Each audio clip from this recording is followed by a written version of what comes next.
بسم الله الرحمن الرحيم. الحمد لله الذي أنزل على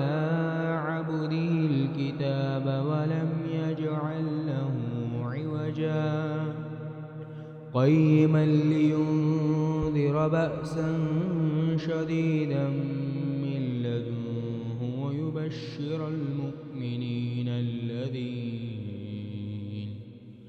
ويبشر المؤمنين الذين يعملون الصالحات أن لهم أجرا حسنا ماكثين فيه أبدا وينذر الذين قالوا اتخذ الله ولدا ما لهم به من علم ولا لآبائهم كبرت كلمة تخرج من أفواههم إن يقولون إلا كذبا فلعلك باخع نفسك على آثارهم إن لم يؤمنوا بهذا الحديث أسفا إنا جعلنا ما على الأرض زينة لها لنبلوهم أيهم أحسن عملا وإنا لجاعلون ما عليها صعيدا جرزا أم حسبت أن أصحاب الكهف والرقيم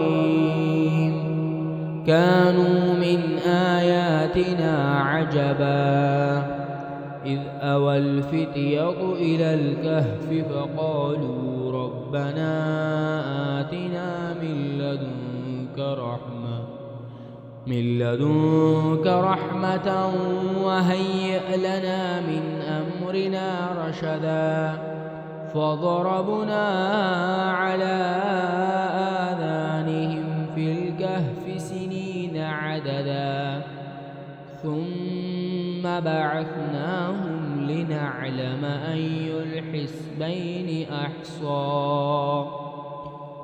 الحزبين أحصى لما لبثوا أمدا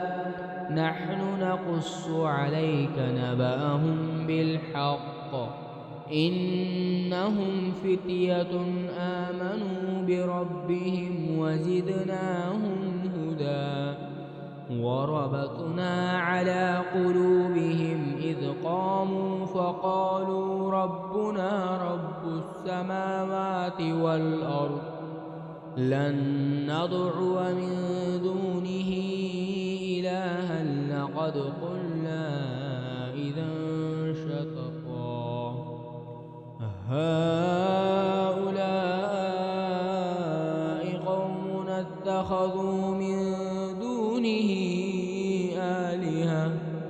لولا يأتون عليهم بسلطان بين فمن أظلم ممن افترى على الله كذبا وإذ اعتزلتموهم وما يعبدون إلا الله فأووا إلى الكهف ينشر لكم ربكم من رحمته ويهيئ لكم من أمركم مرفقا وترى الشمس إذا طلعت تزاور عن كهفهم ذات اليمين وإذا غربت تقرضهم ذات الشمال وهم في فجوة منه ذلك من آيات الله من يهد الله فهو المهتد ومن يضلل فلن تجد له وليا مرشدا وتحسبهم أيقاظا وهم رقود ونقلبهم ذات اليمين وذات الشمال وكلبهم باسط ذراعيه بالوصيد لو اطلعت عليهم لوليت منهم فرارا ولملئت منهم رعبا وكذلك بعثناهم ليتساءلوا بينهم قال قائل منهم كم لبثتم قالوا لبثنا يوما أو بعض يوم قالوا ربكم أعلم بما لبثتم فابعثوا أحدكم بورقكم هذه إلى المدينة فلينظر أيها أزكى طعاما فليأتكم برزق منه وليتلطف ولا يشعرن بكم أحدا إنهم إن يظهروا عليكم يرجموكم أو يعيدوكم في ملتهم ولن تفلحوا إذا أبدا وكذلك أعثرنا عليهم ليعلموا أن وعد الله حق وأن الساعة لا ريب فيها إذ يتنازعون بينهم أمرهم فقالوا بنوا عليهم بنيانا ربهم أعلم بهم قال الذين غلبوا على أمرهم لنتخذن عليهم مسجدا سيقولون ثلاثة رابعهم كلبهم ويقولون خمسة سادسهم كلبهم رجما بالغيب ويقولون سبعة وثامنهم كلبهم قل ربي أعلم بعدتهم ما يعلمهم إلا قليل فلا تمار فيهم إلا مراء ظاهرا ولا تستفت فيهم منهم أحدا ولا تقولن لشيء إني فاعل ذلك غدا إلا أن يشاء الله واذكر ربك إذا نسيت وقل عسى أن يهديني ربي لأقرب من هذا رشدا ولبثوا في كهفهم 300 سنين وازدادوا 9 قل الله أعلم بما لبثوا له غيب السماوات والأرض أبصر به وأسمع ما لهم من دونه من ولي ولا يشرك في حكمه أحدا واتل ما أوحي إليك من كتاب ربك لا مبدل لكلماته ولن تجد من دونه ملتحدا واصبر نفسك مع الذين يدعون ربهم بالغداة والعشي يريدون وجهه ولا تعد عيناك عنهم تريد زينة الحياة الدنيا ولا تطع من أغفلنا قلبه عن ذكرنا عن ذكرنا واتبع هواه وكان أمره فرطا وقل الحق من ربكم فمن شاء فليؤمن ومن شاء فليكفر إنا أعتدنا للظالمين نارا أحاط بهم سرادقها وإن يستغيثوا يغاثوا بماء كالمهل يشوي الوجوه بئس الشراب وساءت مرتفقا إن الذين آمنوا وعملوا الصالحات إنا لا نضيع أجر من أحسن عملا أولئك لهم جنات عدن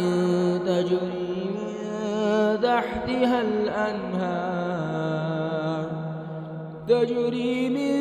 تحتهم الأنهار يحلون فيها من أساور من ذهب ويلبسون ثيابا خضرا من سندس وإستبرق متكئين فيها على الأرائك نعم الثواب وحسنت مرتفقا واضرب لهم مثل الرجلين جعلنا لأحدهما جنتين من أعناب وحففناهما بنخل وجعلنا بينهما زرعا كلتا الجنتين آتت أكلها ولم تظلم منه شيئا وفجرنا خلالهما نهرا وكان له ثمر فقال لصاحبه وهو يحاوره أنا أكثر منك مالا وأعز نفرا ودخل جنته وهو ظالم لنفسه قال ما أظن أن تبيد هذه أبدا وما أظن الساعة قائمة ولئن رددت إلى ربي لأجدن خيرا منها منقلبا قال له صاحبه وهو يحاوره أكفرت بالذي خلقك من تراب ثم من نطفة ثم سواك رجلا لكن هو الله ربي ولا أشرك بربي أحدا ولولا إذ دخلت جنتك قلت ما شاء الله لا قوة إلا بالله إن ترني أنا أقل منك مالا وولدا فعسى ربي أن يؤتيني خيرا من جنتك ويرسل عليها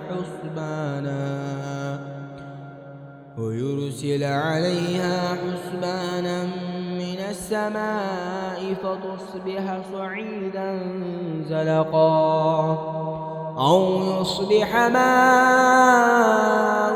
غورا فلن تستطيع له طلبا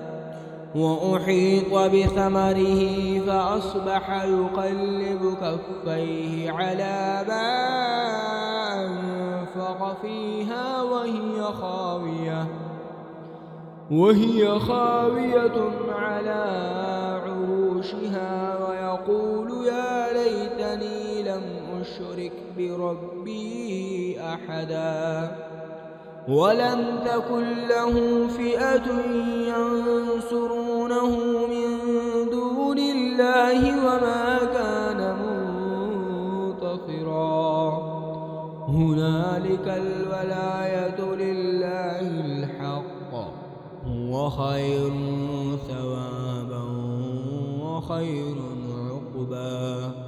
واضرب لهم مثل الحياة الدنيا كماء أنزلناه من السماء فاختلف به نبات الأرض فأصبح هشيما تذروه الرياح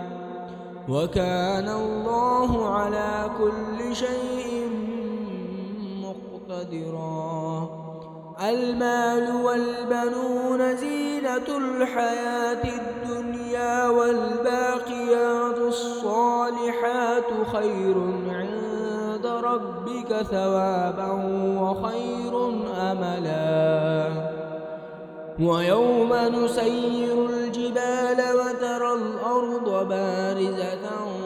وحشرناهم فلم نغادر منهم أحدا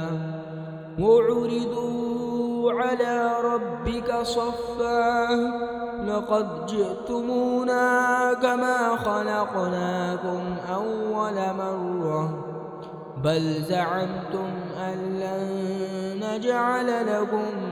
موعدا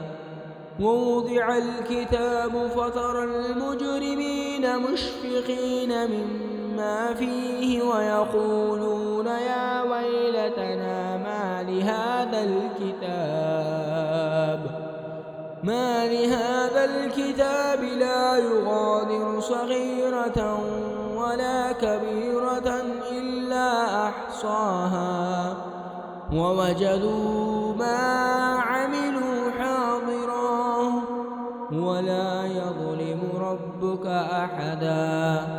وإذ قلنا للملائكة اسجدوا لآدم فسجدوا إلا إبليس كان من الجن ففسق عن أمر ربه أفتتخذونه وذريته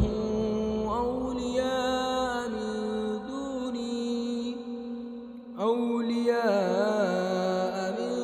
دوني وهم لكم عدو بئس للظالمين بدلا ما أشهدتهم خلق السماوات والأرض ولا خلق أنفسهم وما كنت متخذ المضلين عددا ويوم يقول نادوا شركائي الذين زعمتم فدعوهم فلم يستجيبوا لهم وجعلنا بينهم موبقا ورأى المجرمون النار فظنوا أنهم مواقعوها ولم يجدوا عنها مصرفا ولقد صرفنا في هذا القرآن للناس من كل مثل وكان الإنسان أكثر شيء جدلا وما منع الناس أن يؤمنوا إذ جاءهم الهدى ويستغفروا ربهم إلا أن تأتيهم سنة الأولين أو يأتيهم العذاب قبلا وما نرسل المرسلين إلا مبشرين ومنذرين ويجادل الذين كفروا بالباطل ليدحضوا به الحق واتخذوا آياتي وما أنذروا هزوا ومن أظلم ممن ذكر بآيات ربه فأعرض عنها ونسي ما قدمت يداه إنا جعلنا على قلوبهم أكنة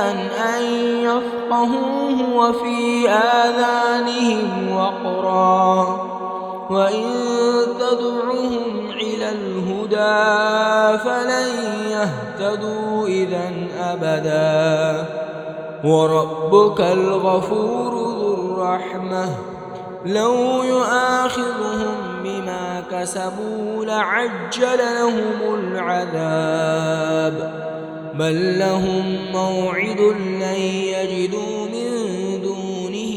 موئلا وتلك القرى أهلكناهم لما ظلموا وجعلنا لمهلكهم موعدا وإذ قال موسى لفتاه لا أبرح حتى أبلغ مجمع البحرين أو أمضي حقبا فلما بلغا مجمع بينهما نسيا حوتهما فاتخذ سبيله في البحر سربا فلما جاوزا قال لفتاه آتنا غداءنا لقد لقينا من سفرنا هذا نصبا قال أرأيت إذ أوينا إلى الصخرة فإني نسيت الحوت وما أنسانيه إلا الشيطان أن أذكره واتخذ سبيله في البحر عجبا قال ذلك ما كنا نبغي فارتد على آثارهما قصصا فوجدا عبدا من عبادنا آتيناه رحمة من عندنا وعلمناه من لدنا علما قال له موسى هل أتبعك على أن تعلمني مما علمت رشدا قال إنك لن تستطيع معي صبرا وكيف تصبر على ما لم تحط به خبرا قال ستجدني إن شاء الله صابرا ولا أعصي لك أمرا قال فإن اتبعتني فلا تسألني عن شيء حتى أحدث لك منه ذكرا فانطلقا حتى إذا ركبا في السفينة خرقها قال أخرقتها لتغرق أهلها لقد جئت شيئا إمرا قال ألم أقل إنك لن تستطيع معي صبرا قال لا تؤاخذني بما نسيت ولا ترهقني من أمري عسرا فانطلقا حتى إذا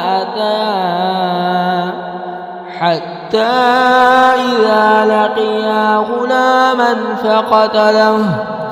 قال أقتلت نفسا زكية بغير نفس لقد جئت شيئا نكرا قال ألم أقل لك إنك لن تستطيع معي صبرا قال إن سألتك عن شيء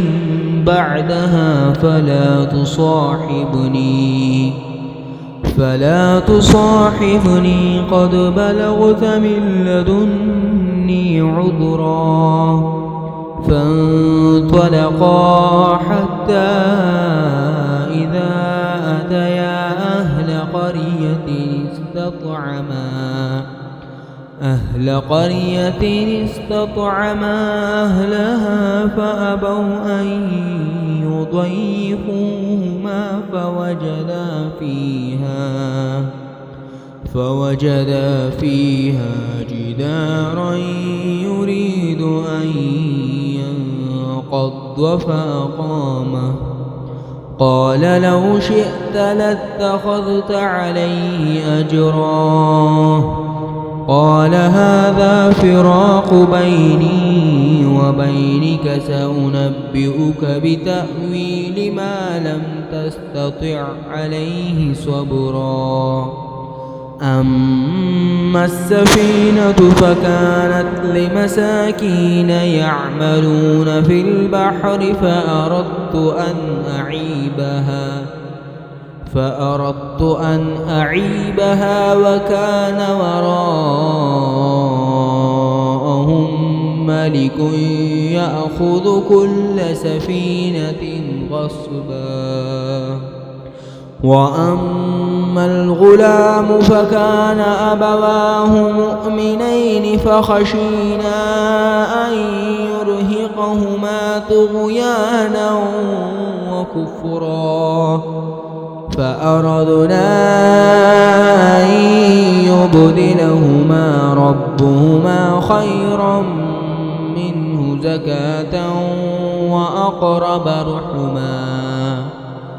وأما الجدار فكان لغلامين يتيمين في المدينة وكان تحته كنز لهما وكان أبوهما صالحا فأراد ربك أن يبلغا أشدهما ويستخرجا كنزهما رحمة من ربك وما فعلته عن أمري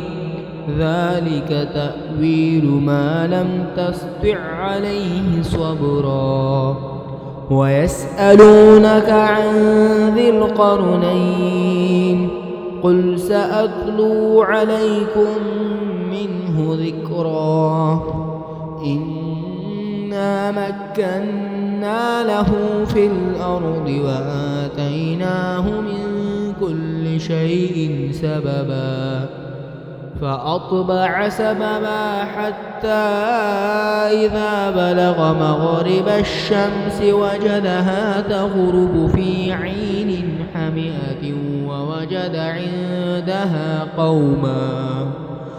قلنا يا ذا القرنين إما أن تعذب وإما أن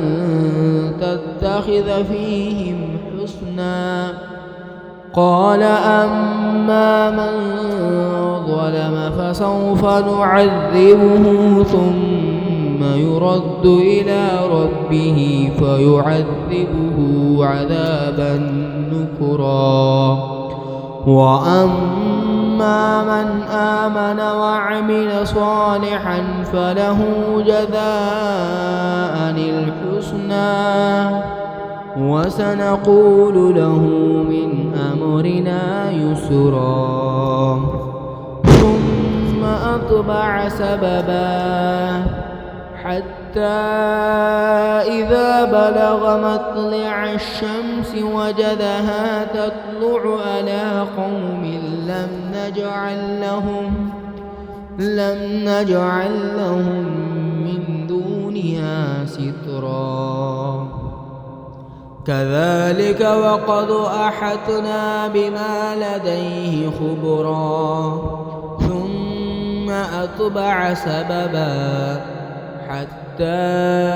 إذا بلغ بين السدين وجد من دونهما قوما لا يكادون يفقهون قولا. قالوا يا ذا القرنين إن يأجوج ومأجوج مفسدون في الأرض فهل نجعل لك خرجا فهل نجعل لك خرجا على أن تجعل بيننا وبينهم سدا قال ما مكني فيه ربي خير فأعينوني بقوة أجعل بينكم وبينهم ردما آتوني زبر الحديد حتى إذا ساوى بين الصدفين قال انفخوا حتى إذا جعله نارا قال آتوني أفرغ عليه قطرا فما استطاعوا أن يظهروه وما استطاعوا له نقبا قال هذا رحمة من ربي فإذا جاء وعد ربي جعله دكا وكان وعد ربي حقا وتركنا بعضهم يومئذ يموج في بعض ونفخ في الصور فجمعناهم جمعا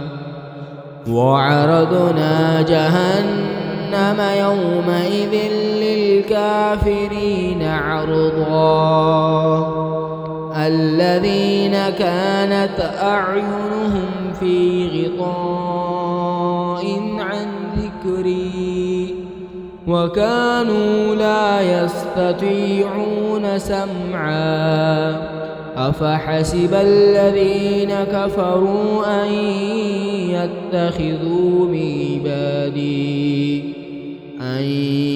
يتخذوا عبادي من دوني أولياء إنا أعتدنا جهنم للكافرين نزلا قل هل ننبئكم بالأخسرين أعمالا الذين ضل سعيهم في الحياة الدنيا وهم يحسبون أنهم يحسنون صنعا أولئك الذين كفروا بآيات ربهم ولقائه فحبطت أعمالهم فلا نقيم لهم يوم القيامة وزنا ذلك جزاؤهم جهنم بما كفروا واتخذوا آياتي ورسلي هزوا إن الذين آمنوا وعملوا الصالحات كانت لهم جنات الفردوس نزلا خالدين فيها لا يبغون عنها حولا قل لو كان البحر مدادا لكلمات ربي لنفد البحر قبل أن تنفد كلمات ربي ولو جئنا بمثله مددا قل إنما أنا بشر مثلكم يوحى إلي أنما